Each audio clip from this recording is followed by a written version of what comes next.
प्रभु प्रेम की दीवानी में आत्मा।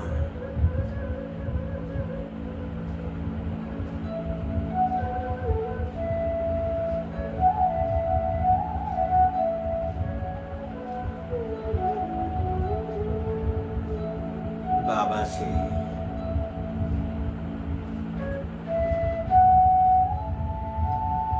संपूर्ण दृष्टि ले रही हूं।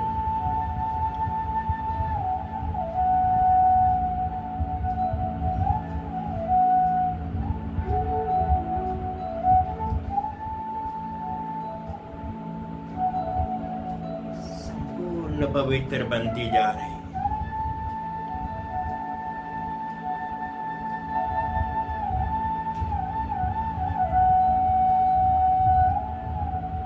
मुझे आत्मा को देख रही है।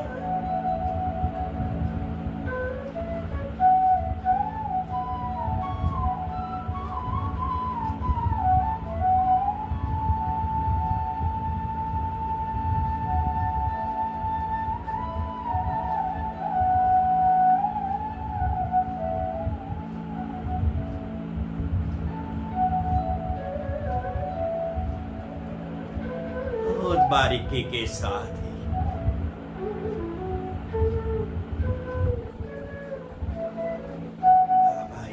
एक आत्मा को पकड़कर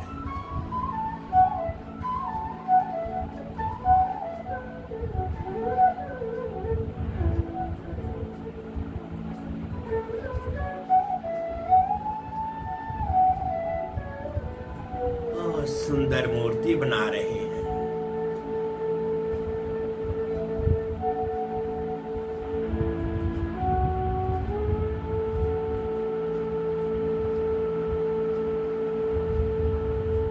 नई दुनिया के लिए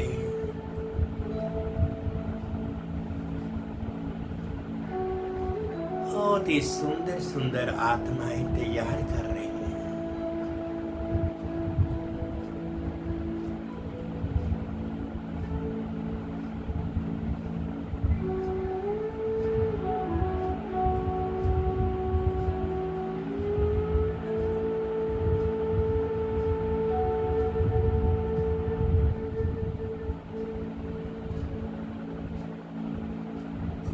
किसी भी मूर्ति को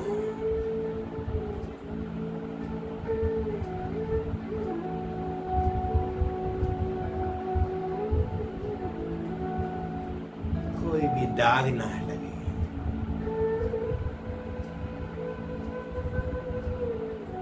चुन चुन करके बाबा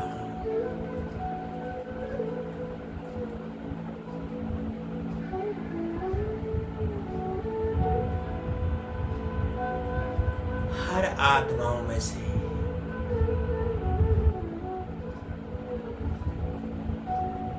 सुंदर से सुंदर आत्माओं को निकाल निकाल करके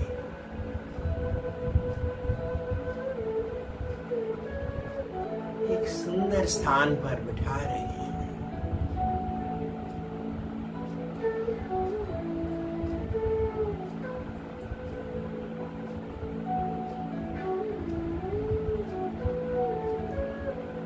जोहरी के समान बाबा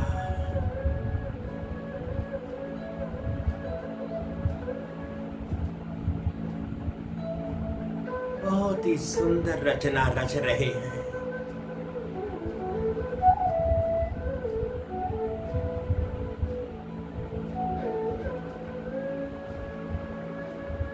नंबरवार हर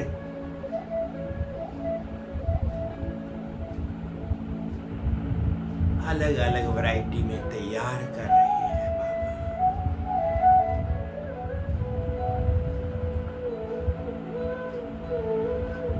कोई बहुत सुंदर, कोई कम सुंदर, कोई कम। हर हीरे की अपनी वैल्यू है।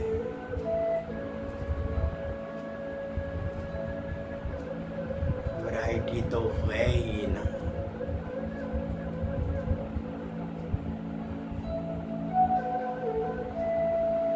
बहुत ही सूझबूझ के साथ बाबा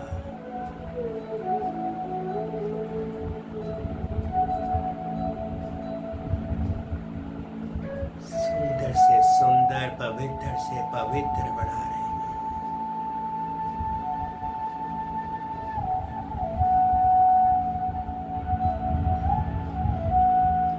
जो आत्माएं पूरी तरह से बाबा के प्यार में लवलीन है,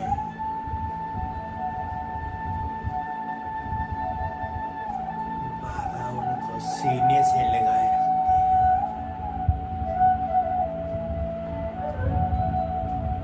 शिक्षाएं तो सबको एक समान देते हैं बाबा,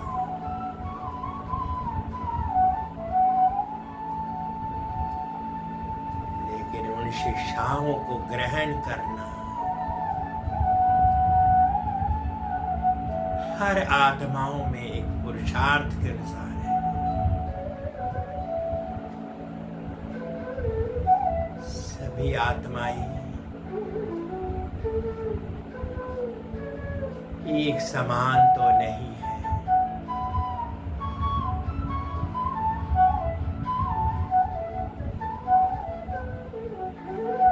जैसा जैसा पुरुषार्थ है,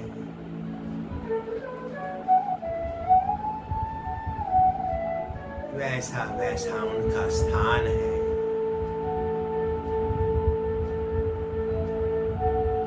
ये संगम का पुरुषोत्तम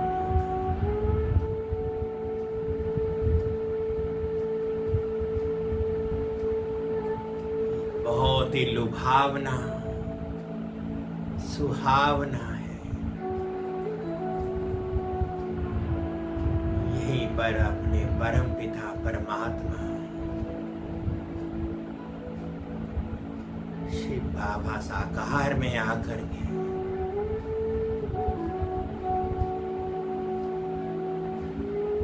हम आत्माओं को कितना सुंदर बना रहे हैं।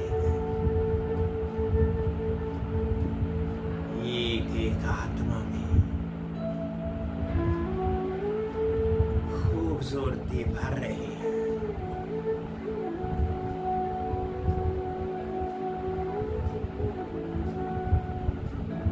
इतना प्यार दे रही है।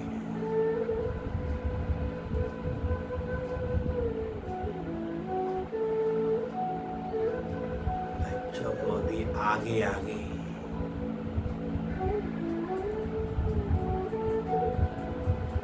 अपना मददगार बना रही है।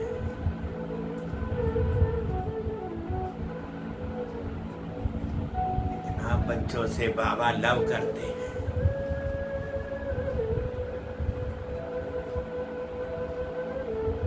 ये ज्ञान की गंगाएं, ये बाबा ने बच्चों को ज्ञान की नदियां बनाया दिया। बाबा के पास से भर भर के बादल, ज्ञान के बादल आगे आगे बरसते जा रहे हैं।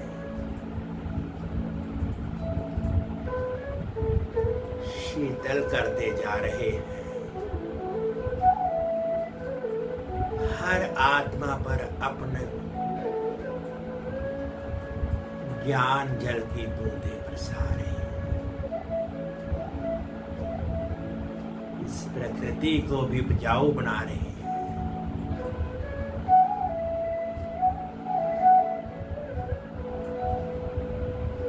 ज्ञान नदियों की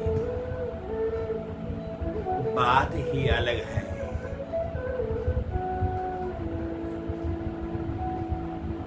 ये ज्ञान जल की बरसात हो रही है।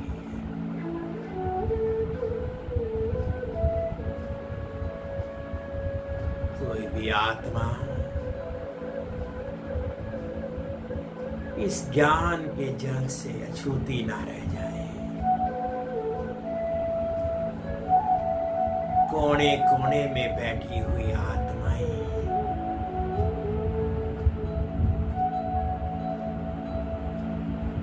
इस ज्ञान के जल की शीतलता को अनुभव करते रहे। बाबा तो ज्ञान के सागर हैं, लेकिन बच्चों को बाबा ने अपना मददगार बना लिया।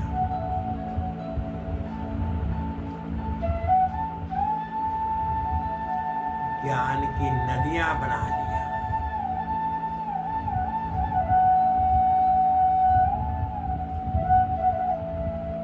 हीरे जवाहरातों से भरपूर ये थालियां बरसा रही हैं।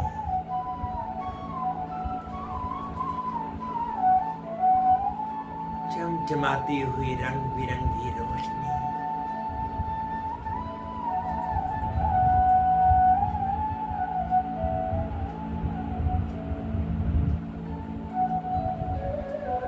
आसमान से बिखेर रही है।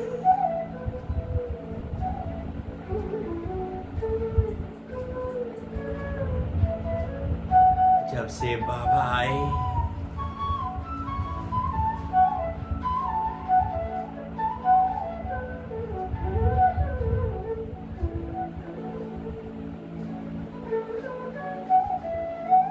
चारों ओर रोशनी ही रोशनी होती जा रही है। ये बाबा को मिलना, बाबा को देखना,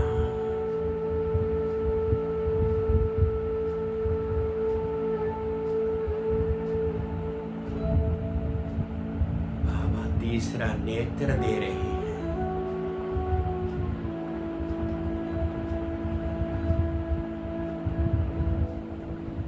बाबा दोनों हाथ पसारे खड़े, बच्चों को पुकार रहे हैं। बच्चे,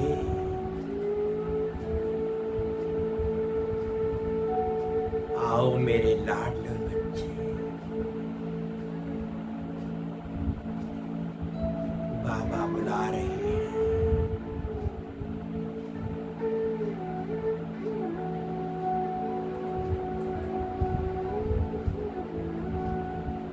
बाबा कहते हैं, बच्चे, तुमने मुझे बहुत पुकारा, बहुत बुलाया।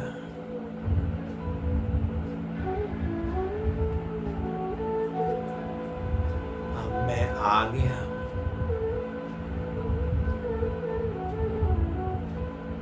अब तुम्हें बुलाने की दरकार नहीं। तुम सीधे मेरे पास आओ, मुझे पहचानो।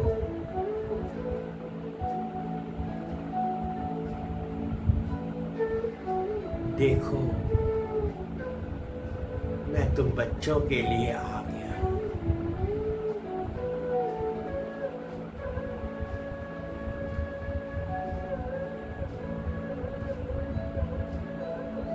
ये अविनाशी कमाई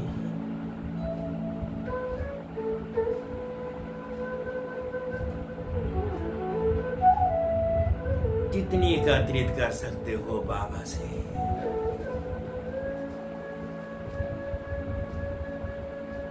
बाबा तो लुटा रहे हैं। अब लेना तो तुम बच्चों का काम है।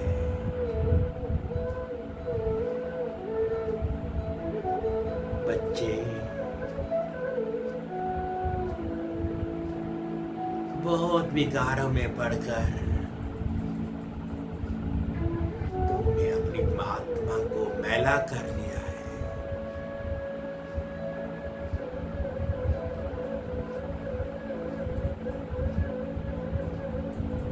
बाबा के पास आकर के इस ज्ञान सागर में डुबकी लगाओ।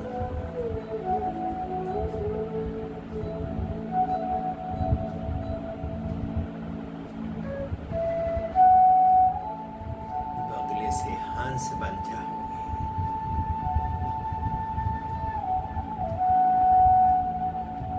तुम्हारी विकारों की सारी खाद जो तुम्हारे सर पर बोझा बन करके लाइट माइट बनने से रोकती है,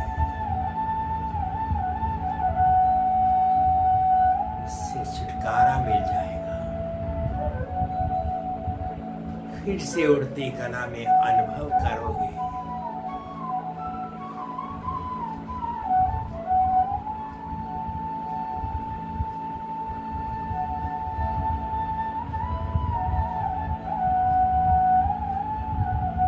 बाबा तो थालियां भर भर के हीरे जवाहरात ज्ञान से भरपूर होकर के दे रहे हैं।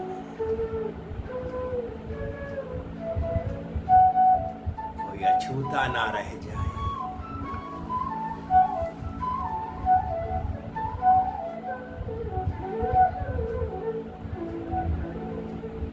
आओ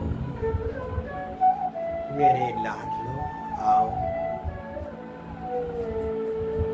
बाबा बुला रहे हैं।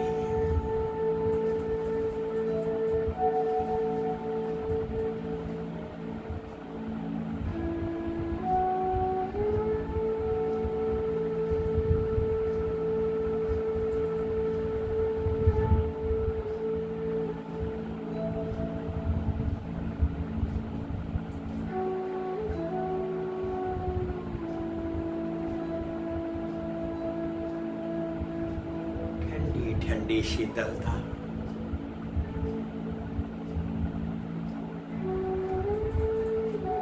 का अनुभव हो रहा है।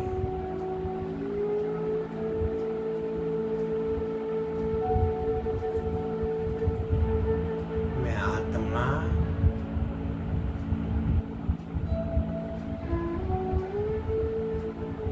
एकदम से शांत बन गई। लाइट वाइट स्थिति का अनुभव कर रहे हैं।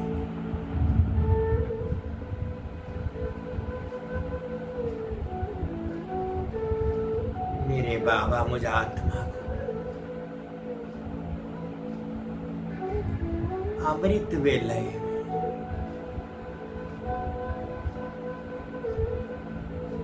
अपने पास बुला लेते हैं,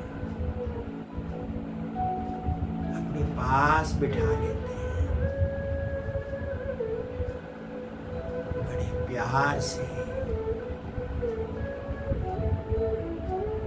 रू रिहान करते हैं।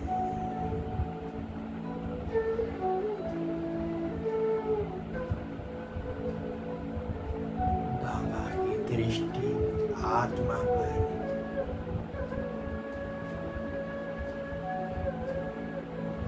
पूरी तरह से पड़ रही है।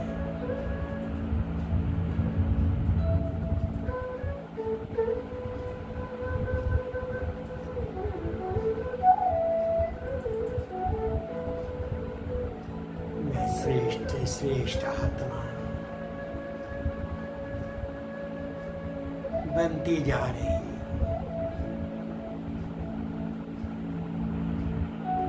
मैं बिंदी आत्मा, मेरे बाबा भी बिंदी स्वरूप आत्मा।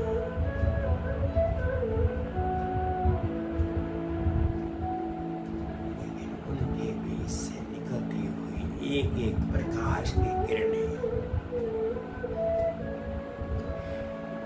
मुझे आत्मा को सराबोर कर रही है।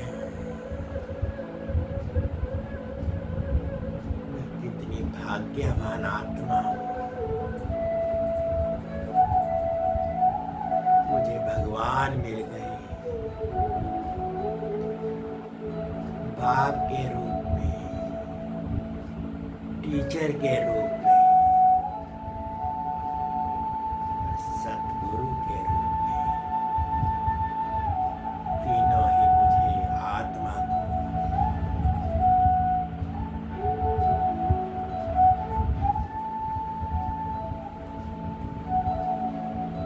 मुझे परमात्मा में मिल गए। अब मुझे आत्मा को किसी भी प्रकार से इधर उधर भटकने की आवश्यकता नहीं। बाबा मेरे संपूर्ण ज्ञान के साथ सागर है, पवित्रता के सागर है, स्नेह के सागर है, आनंद के सागर है।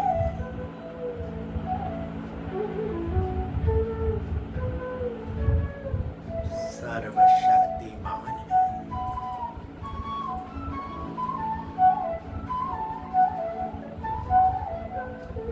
वाह बाबा, वाह।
ओम शांति, ओम शांति, ओम शांति।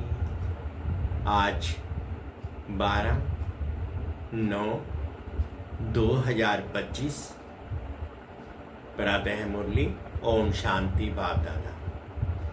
बाप दादा बोले, मीठे बच्चे, तुम्हारी पढ़ाई का सारा मदार है योग पर।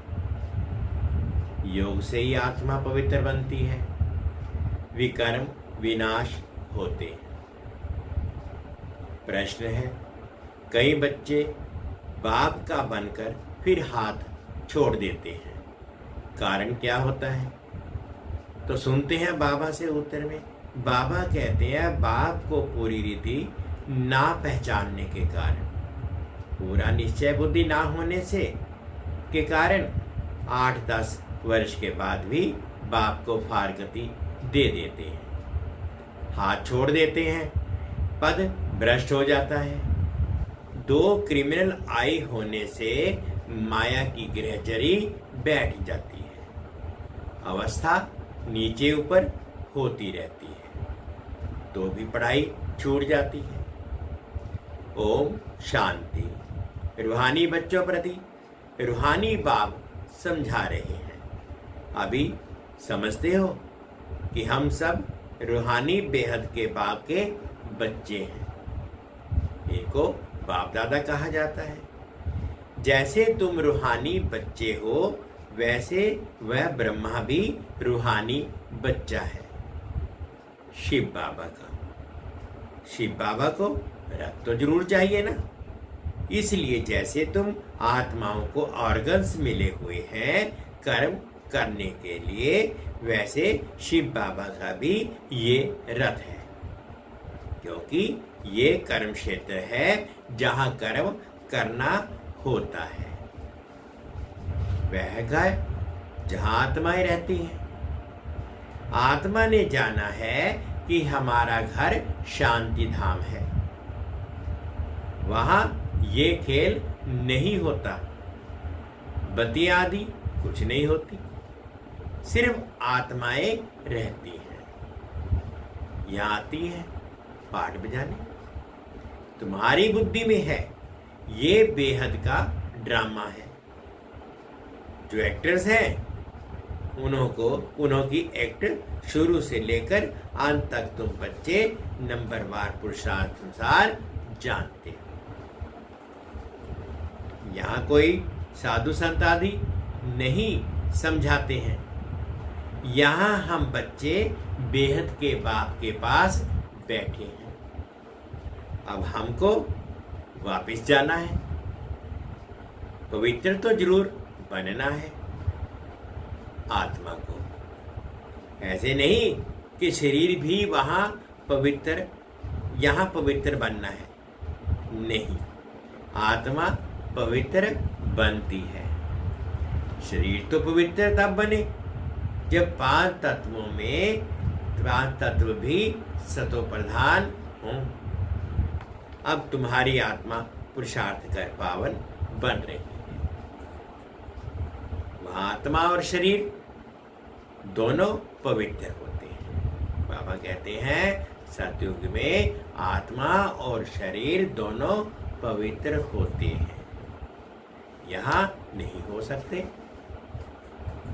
आत्मा पवित्र बन जाती है तो फिर पुराना शरीर छोड़ती है, फिर नए तत्वों से नए शरीर बनते हैं। तुम जानते हो हमारी आत्मा बेहद के बाप को याद करती है, वह नहीं करती है।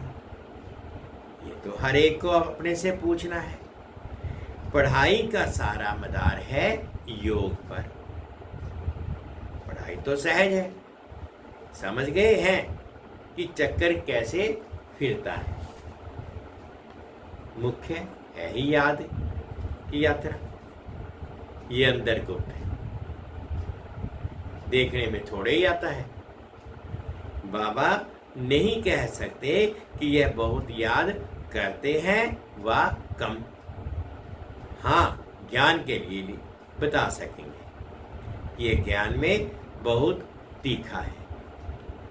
याद का तो कुछ देखने में नहीं आता है, ज्ञान मुख से बोला जाता है। या तो है अजपा जाप। जाप अक्षर भक्ति मार्ग का है। जाप माना कोई का नाम जपना। यहां तो आत्मा को अपने बाप को याद करना है। तुम जानते हो हम बाप को याद करते करते पवित्र बनते बनते मुक्ति धाम शांति धाम में जाकर पहुंचेंगे। ऐसे नहीं कि ड्रामा से मुक्त हो जाएंगे। मुक्ति का अर्थ है दुख में दुख से मुक्त हो, शांति धाम जाए, फिर सुख धाम में जाएंगे। पवित्र जो बनते हैं वे सुख भोगते हैं। अपवित्र मनुष्य उन्हों की खिदमत करते हैं। पवित्र की महिमा है, इसमें ही मेहनत है। आंखें बड़ा धोखा देती हैं, गिर पड़ती हैं। नीचे ऊपर तो सबको होना पड़ता है। गृहचारी सबको लगती है। भल बाबा कहते बच्चे भी समझा सकते हैं। फिर कहते हैं माता गुरु चाहिए, क्योंकि अब माता गुरु का सिस्टम चलता है। आगे पिताओं का था, अभी पहले पहले कलश माताओं को मिलता है। माताएं मेजॉरिटी में हैं। कुमारियां राखी बांधती हैं पवित्रता के लिए। भगवान कहते हैं काम महाशत्रु है। इस पर जीत पहनो। रक्षाबंधन पवित्रता की निशानी है। वो लोग राखी बांधते हैं, पवित्र तो बनते नहीं हैं। वे सब हैं आर्टिफिशियल राखी, कोई पावन बनाने वाले नहीं हैं। इसमें तो ज्ञान चाहिए। अभी तुम राखी बांधते हो, अर्थ भी समझाते हो, ये प्रतिज्ञा कराते हैं। जैसे सिख लोगों को कंगन निशानी होती है। सिख लोग कड़ा डालते हैं ना हाथ में, उसको कंगन कहते हैं। कंगन निशानी, परंतु पवित्र तो बनते नहीं।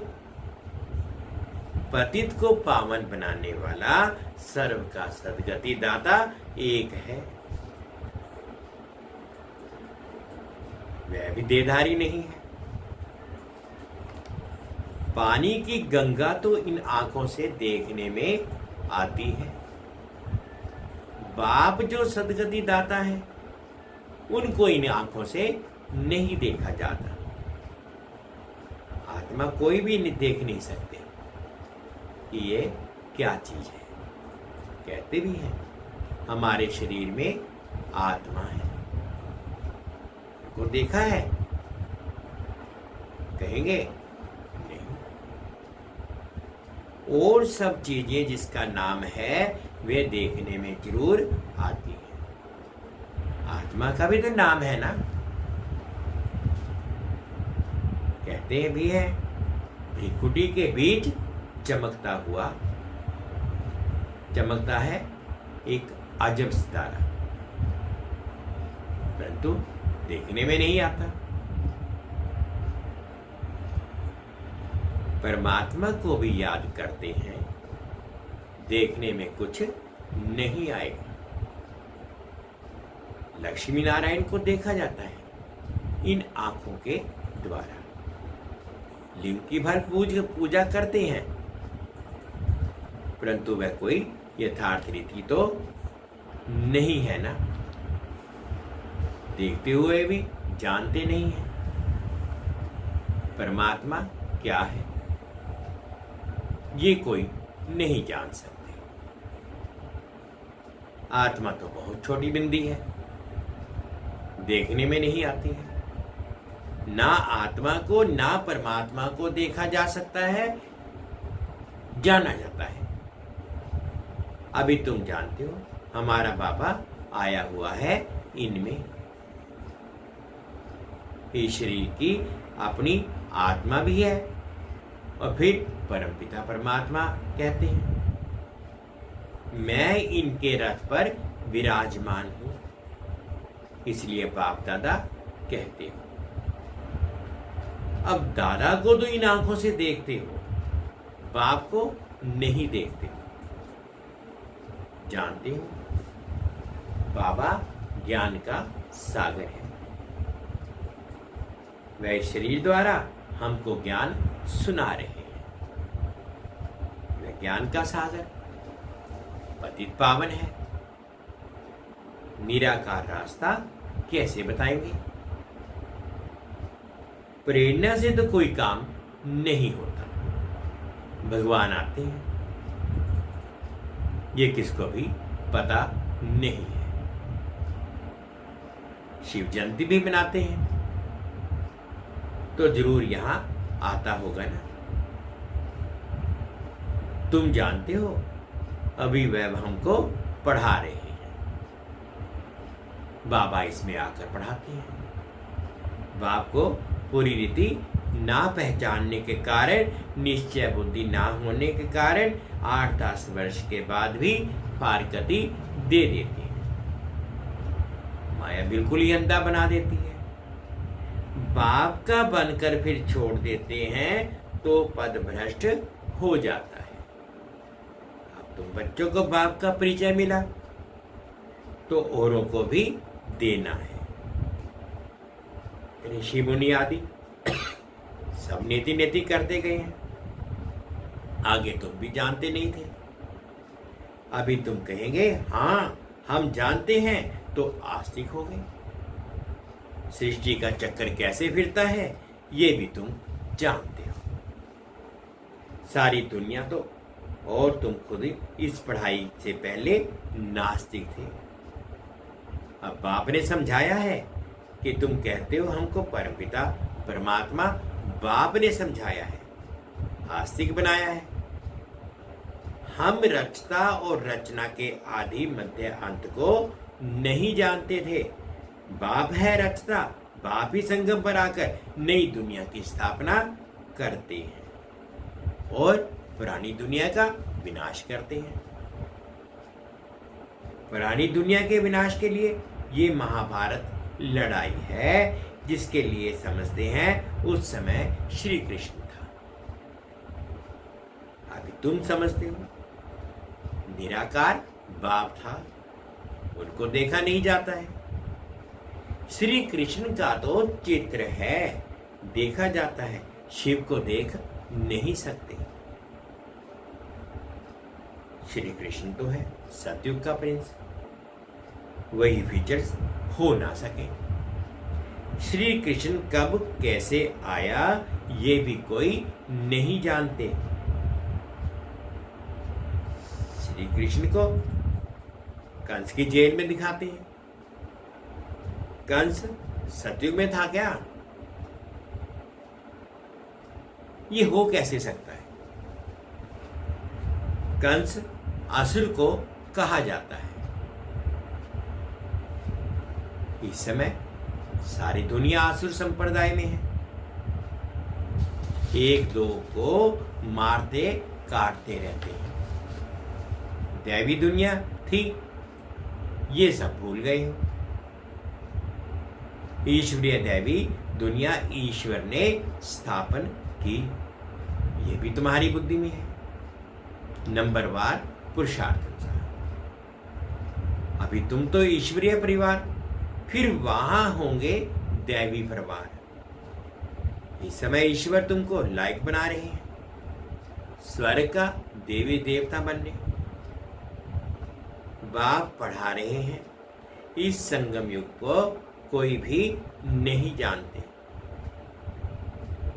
कोई भी शास्त्र में इस पुरुषोत्तम युग की बात नहीं है। पुरुषोत्तम युग अर्थात जहां पुरुषोत्तम बनना होता है। सतयुग को कहेंगे पुरुषोत्तम युग। इस समय तो मनुष्य पुरुषोत्तम नहीं है, इनको तो कनिष्ठ तमो प्रधान कहेंगे। ये सब बातें सिवाय तुम ब्राह्मणों के और कोई नहीं समझ सकते। बाप कहते हैं ये है आसुरी भ्रष्टाचारी दुनिया। सतयुग में ऐसा कोई वातावरण नहीं होता। वह थी श्रेष्ठाचारी दुनिया, उन्होंने चित्र हैं। बरोबर ये श्रेष्ठाचारी दुनिया के मालिक थे, भारत के राजाएं होकर गए हैं जो पूजे जाते हैं। पूज्य पवित्र थे, पुजारी फिर पूज्य कैसे बनते हैं ये भी तुम जानते हो। इस दुनिया में पूज्य एक भी हो ना सके। पूज्य परमपिता परमात्मा और देवताओं को ही कहा जाता है। परमपिता परमात्मा है सबका पूज्य, सब धर्म वाले उनकी पूजा करते हैं। ऐसे बाप का जन्म यहां ही गाया जाता है। शिव जयंती है ना, परंतु मनुष्यों को कुछ पता नहीं कि उनका जन्म भारत में होता है। आजकल तो शिव जयंती की हॉलीडे भी नहीं करते। जयंती मनाओ ना मनाओ तुम्हारी मर्जी, ऑफिशियल हॉलीडे नहीं है। जो शिव जयंती को नहीं मानते हैं वे तो अपने काम पर चले जाते हैं। बहुत धर्म है ना। सतयुग में ऐसी बातें होती नहीं, वहां ये वातावरण ही नहीं है। सतयुग है ही नई दुनिया, एक धर्म, वहां ये पता नहीं पड़ता। कि हमारे पीछे चंद्रवंशी राज्य होगा। यहाँ तुम सब जानते हो ये पास्ट हो गया है। सत्य में तुम होंगे, वहां किस पास्ट को याद करेंगे? पास्ट तो हुआ कलयुग, उनको हिस्ट्री ज्योग्राफी सुनने से क्या फायदा? यहां तुम जानते हो कि हम बाबा के पास बैठे हैं। बाबा टीचर भी हैं और सतगुरु भी हैं। बाप आए हैं सबकी सदगति करने, सभी आत्माओं को जरूर ले जाएंगे। मनुष्य तो देहाभिमान में कहते हैं कि सब मिट्टी में मिल जाना है। ये नहीं समझते आत्माएं तो चली जाएंगी, बाकी ये शरीर मिट्टी के बने हुए हैं, ये पुराना शरीर खत्म हो जाता है। हम आत्मा एक शरीर छोड़ दूसरा जा लेती है।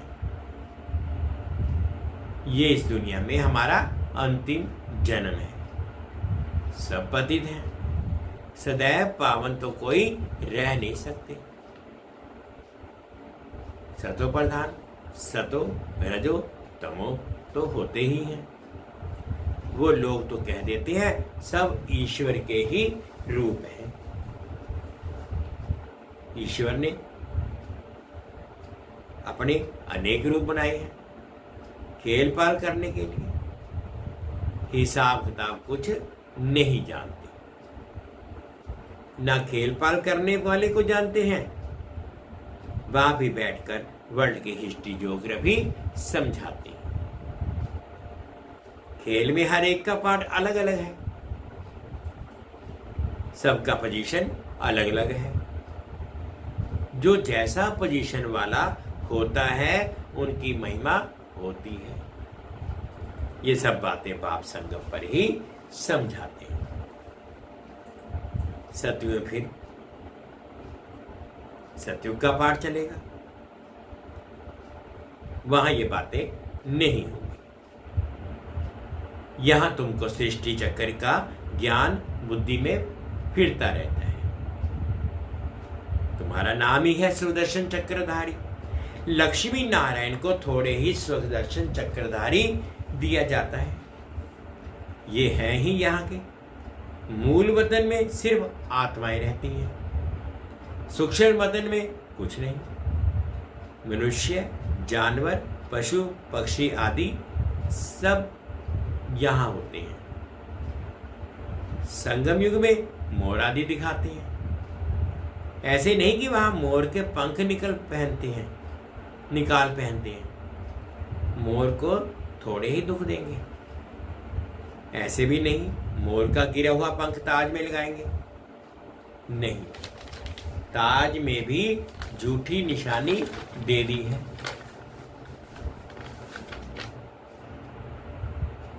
वहां सब खूब से चीजें होती हैं। बाबा बहुत बारीकी से छोटी छोटी बात भी समझाते हैं।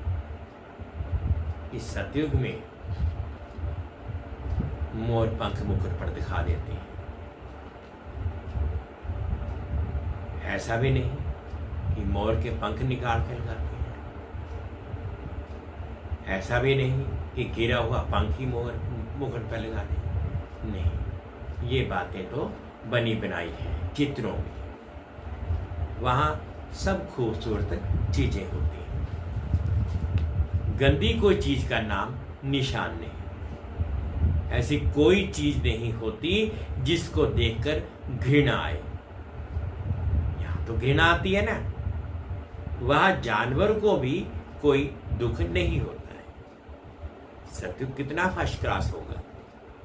नाम ही है स्वर्ग, हेवन, नई दुनिया।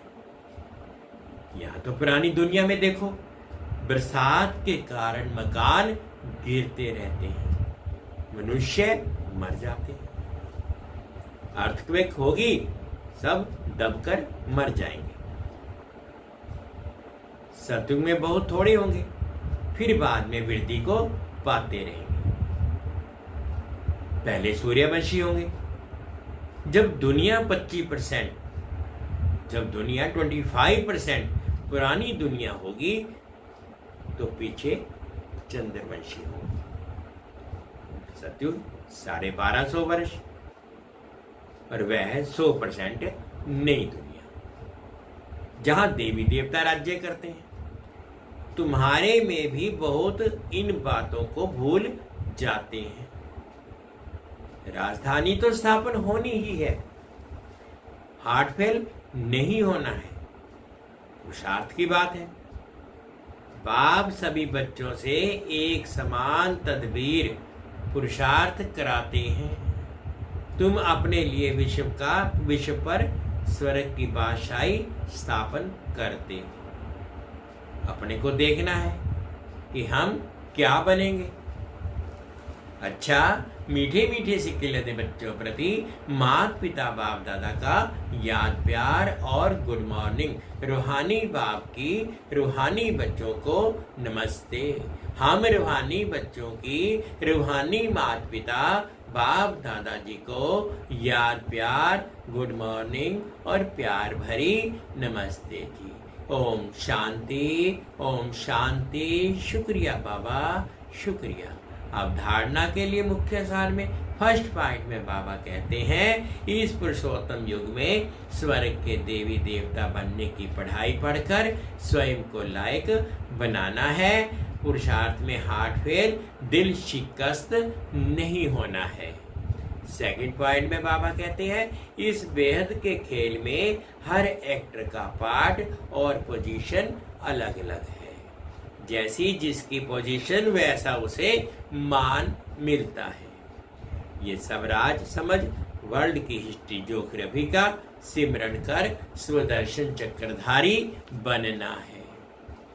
आज बाबा ने मीठा मीठा वरदान दिया, बाप की हर श्रीमत का पालन करने वाले सच्चे स्नेही आशिक भव। बाप की हर श्रीमत का पालन करने वाले सच्चे स्नेही आशिक भव।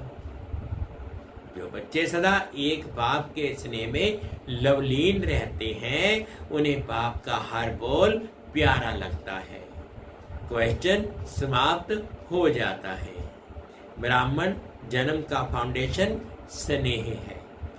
जो स्नेही आशिक आत्माएं हैं, उन्हें बाप की श्रीमत पालन करने में मुश्किल का अनुभव नहीं होता है। स्नेह के कारण सदा यही उमंग रहता कि बाबा ने जो कुछ कहा वह मेरे प्रति कहा है, मुझे करना है।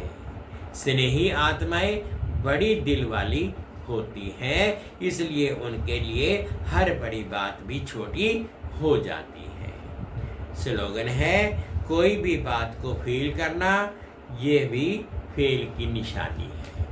कोई भी बात को फील करना ये भी फेल की निशानी है। अव्यक्त इशारे हैं। अब लगन की अग्नि को प्रज्वलित कर योग को ज्वाला रूप बनाओ। ज्वाला स्वरूप की स्थिति का अनुभव करने के लिए निरंतर याद की ज्वाला प्रज्वलित रहे। इसकी सहज विधि है, सदा अपने को सारथी और साक्षी समझकर चलो। आत्मा इस रथ की सारथी है। ये स्मृति स्वतः ही इस रथ देह से व किसी भी प्रकार के देहभान से न्यारा बना देती है। स्वयं को सारथी समझने से सर्व कर्मेंद्रियां अपने कंट्रोल में रहती हैं। सूक्ष्म शक्तियां मन, बुद्धि, संस्कार भी ऑर्डर प्रमाण रहते हैं। मीठे बच्चे, तुम्हारी पढ़ाई का सारा मदार है योग पर। योग से ही आत्मा पवित्र बनती है और विकर्म विनाश होते हैं। ओम शांति, ओम शांति। शुक्रिया बाबा, शुक्रिया।